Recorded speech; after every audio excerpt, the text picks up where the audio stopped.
Hello everyone, I'm Selima and today I'm going to a chess event organized by my first chess teacher, Soufyane Maazouzi, and so I'm going there right now and I will try to interview him.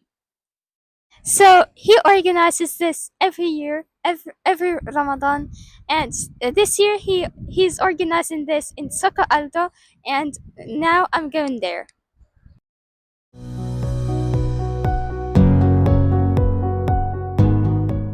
Okay, so you're a unique teacher, and I just wanted to ask you a few questions.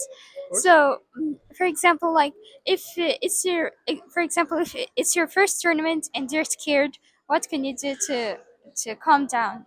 If it's your first tournament ever, what would you do to calm down? Yes. Well, that's a very interesting question. I think the first thing to do is to prepare very well.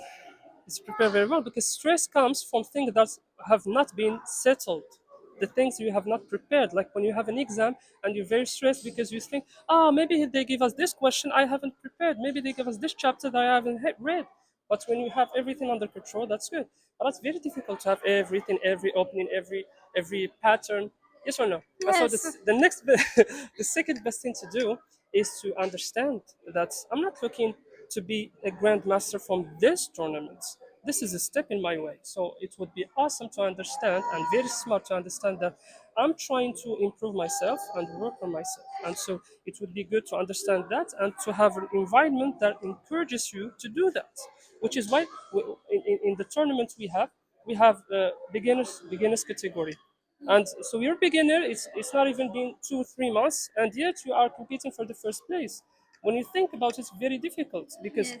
if you want to compete for first place and win and have the prize and say, well, I'm the winner, I'm the champion, you need to work hard for 2 3 years. But then we do that for people to understand, or for kids to understand that I'm just trying to work on myself, have a very good time, enjoy myself, and then if I become champion of the world, that would be awesome. If not, well then at least I have very good experiences to tell my grandchildren when I grow up, inshallah. And what if you're scared of weak opponents because they're weak and you might blunder something and you might lose? That's a very smart question because the quote says the hardest game to win is a one game.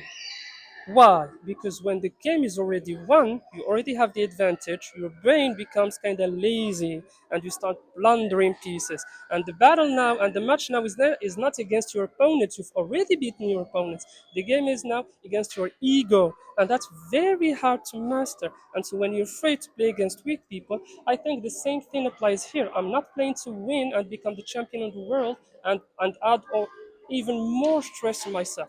I'm just playing to have fun. If I win and I feel superior to him, that's very good. If I don't win, well, I don't have to be so harsh on myself and say, well, no, that was a stupid move. Why did I do it? And that's why most of the world champions have psychological trainers. Yeah. And this week I had a very fruitful conversation with a member of the German Chess Federation. He's a sea arbiter and he's a trainer, and he's doing like a PhD on the psychology on chess.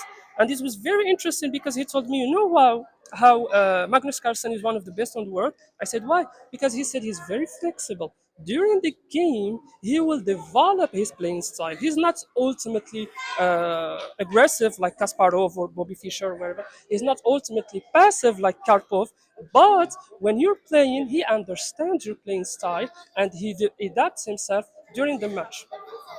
Thank you. Thank Thank you you. very much. Thank you for organizing all of this. My pleasure. My pleasure. Thank you. Thank you.